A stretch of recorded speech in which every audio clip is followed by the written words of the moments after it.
2023. Any Igbo man who supports TINUBU deserves to be banished. Analyst Obioha. Welcome to the news and thank you for tuning in to listen. A Southeastern and political analyst, Greg Obioha, has frowned at the declaration of a national leader of the All Progressive Congress, APC. Okay. Well, him coming out to say this, this person must be speaking from a place of, will I say pain? Or will I say a place of injustice? Well, let's hear his side to the story because, of course, I know there is going to be something that would have triggered him to say this. But again, people have their choice. People have choice. The best you can do now is to evangelize the gospel of competency and evangelize what the Southeasterners should be. The president should be given opportunity and evangelize what they're going to be bringing to the table, and also evangelize that they need to build bridges.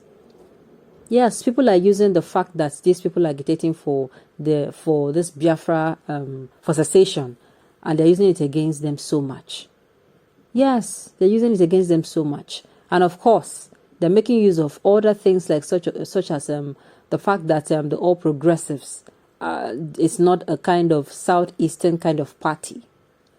So please, let's hear this particular person out. Let's hear what he has to say and the angle he's going to be looking at this from. The news in detail, please stay with us. A Southeastern and political analyst, Greg Obioha, has frowned at the declaration of a national leader of the All Progressive Congress as ßANY1ЩH Bola Ahmed Tinubu to run for the seat of the president. The political analyst in an interview on Friday insisted that any Igbo man who supports TINUBU deserves to be banished. Recall that TINUBU had visited President Muhammadu Buhari at a presidential villa in Abuja to declare his desire to lead the country in 2023. The APC national leader had, while speaking to State House correspondents shortly after meeting with Buhari, disclosed that becoming the president of Nigeria had been his lifelong ambition. But Greg Obioha warned that it is sacrilegious for any Igbo man to support the APC national leader, and also insisted that it amounts a huge insult and slight on the collective sensibilities of people of the Igbo race. To promote ßANY1ЩH for what? Whoever that is, no matter his inalienable right to associate or support whoever he wishes, is not a true Igbo person. He queried, why should we talk of TINUBU in Igbo land? Obasanjo displaced the foremost leader, Alex Ekwueme, and opened the post-military democratic rule of the present era between 1999 and 2007. The Yoruba man became the Speaker of the Federal House of Representatives immediately after Obasanjo, the Meji Bankole. In 2015, power returned to the northern part of the country through Buhari, and naturally the vice president should come from the south. What happened? Same south led by this very TINUBU insisted that it must be ceded to them, and it happened. Professor Yemi Osinbajo was made the vice president, and by 2023, he would have spent 8 years there.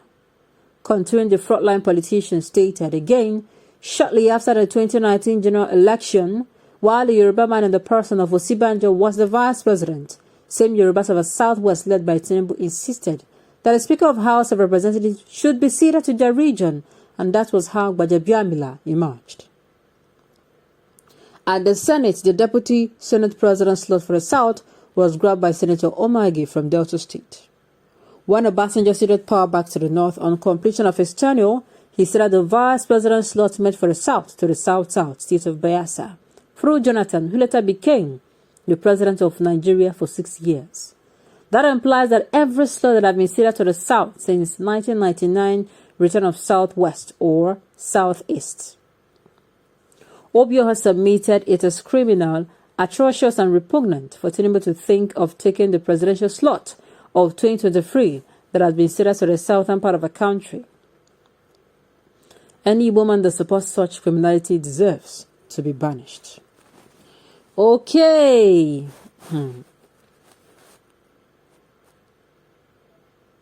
Okay. Let me say this. But they can associate with Atiku, who is from the southeast. Okay.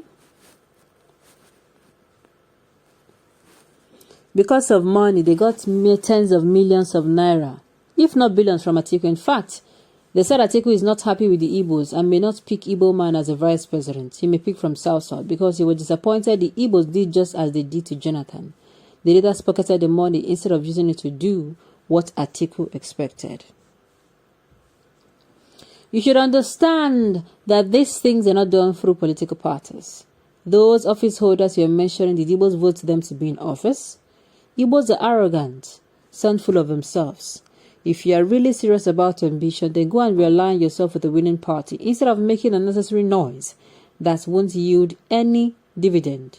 APC or PDP or any party at all cannot give your demand unless you change your attitude of I won't vote for him, he's a Yoruba, or I won't vote for him, he's an Hausa.